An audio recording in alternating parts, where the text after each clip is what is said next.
Thank you, Mr. Speaker. I thank the Prime Minister for an advanced copy of her statement, and I join with her in condemning the car bomb attack we've seen in London during the weekend, and commend the emergency services and the local community for their response. Mr. Speaker, the huge achievement of the Good Friday Agreement in reducing violence in Northern Ireland must never be taken for granted. It was an historic step forward, but we cannot take it for granted. The government still appears not to have come to terms with the scale of the defeat in the House of Commons last week. The Prime Minister seems to be going through the motions of accepting the result, but in reality is in deep denial.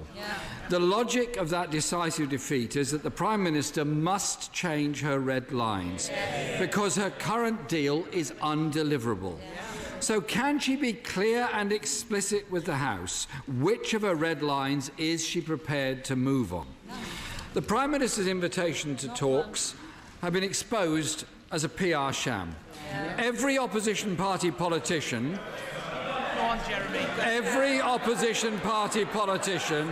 came out of those meetings with the same response. Contrary to what the Prime Minister has just said, there was no flexibility, there were no negotiations, nothing has changed. Order. The Prime Minister was heard, and when there was noise, I called for it to stop, and the same must apply to the Leader of the Opposition. No one in this chamber will shout the right honourable gentleman down. Don't even bother trying, you're wasting your breath. Jeremy Corbyn. Thank you, Mr. Speaker. But I do welcome the commitment that the fee for EU citizens to apply for settled status will be waived. Mr. Speaker, the Prime Minister was fond of saying that this is the best possible deal on the table. It is the only possible deal on the table. But our EU negotiating partners are clear, and I quote, "Unanimously, the European Council have always said that if the UK chooses to shift its red lines in the future to go beyond a simple free trade agreement, then the EU will be immediately ready to give a favourable response."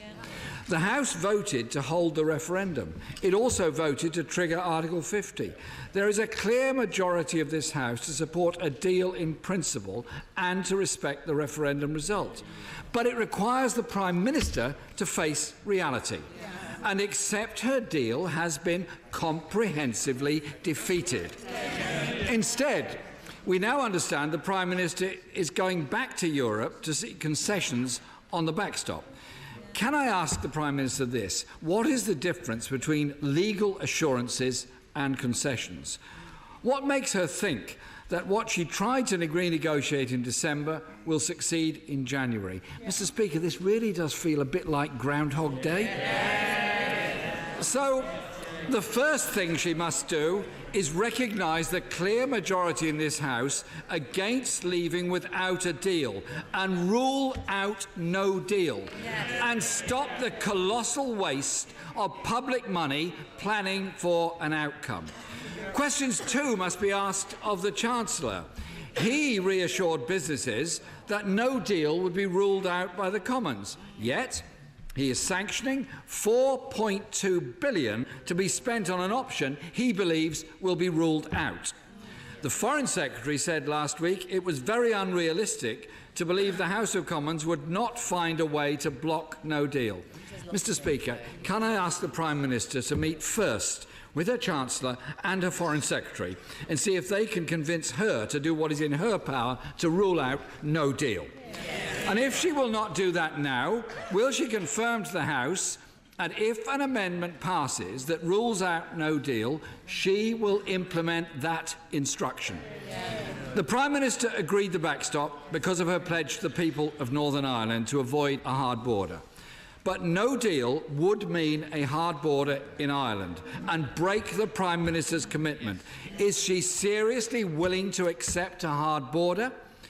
But today heralds the start of a democratic process where this House will debate amendments that will determine how we navigate Brexit. Of course the government tried to block us ever getting to this stage. They wanted us to have no democratic scrutiny whatsoever. Labour set out, and I believe there may be a majority in the House, for such a proposal for a new comprehensive customs union with the EU that would include a say, a strong single market deal that delivers frictionless trade, and ensure no race to the bottom on workers' rights or indeed any other of the important regulations and protections we have. We will, as we've said consistently from the beginning, back amendments that seek to rule out the disaster of no deal. And, as we've said, we'll not rule out the option of a public vote. So, Mr. Speaker, no more phony talks. Parliament will debate and decide. And this time, Mr. Speaker, I hope and expect the government to listen to this House. Thank you, Mr. Speaker. Can I just say to the right honourable gentleman, he says no more phony talks. It would be nice just to have some talks with him on this issue.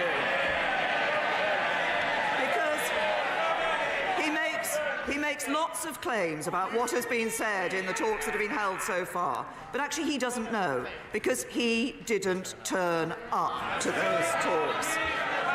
And I come back to him, he makes a great deal about the issue of no deal. He said that there is a consensus. I think he said there was a view across this House that supported a deal in principle and wanted to deliver on Brexit. That's exactly what I want to sit down and talk to him about. Because what we need to see is what is it that will secure the support of this House to enable us to leave the European Union with a deal.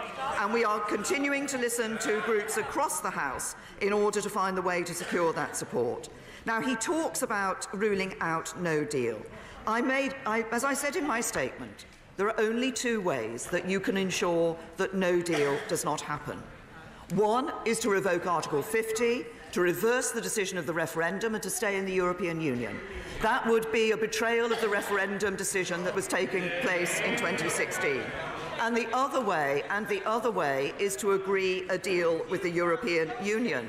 And it is precisely about finding a way that we can secure the support of this House for a deal that I'm talking with members across the House about and want to talk with the right honourable gentleman about. So I hope, from what he said today, that he will reconsider his decision not to attend those talks.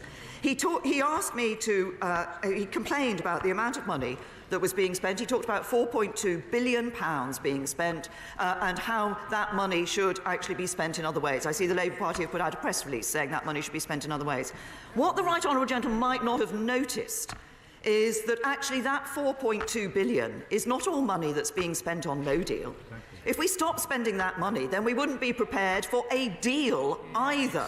So he needs to recognise that actually government has to spend money to ensure that we are in a position, whatever the outcome of the negotiations with the European Union, whether we leave with a deal or in a no-deal circumstance. So I say once again to the right honourable gentleman and across the House, for those who are concerned about no deal, that means we should be leaving with a deal. But what we need to find is the way that this House we can secure the support of this House for a deal. What has been clear from the discussions that we have had so far is the wide variety of views that are held around this House on this issue.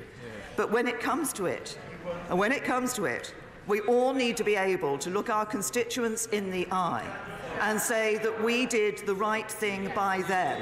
That is leaving with a deal that ensures we deliver on the referendum and protect their jobs. That is what the government is about, that is what we're working on, and that is what we will deliver.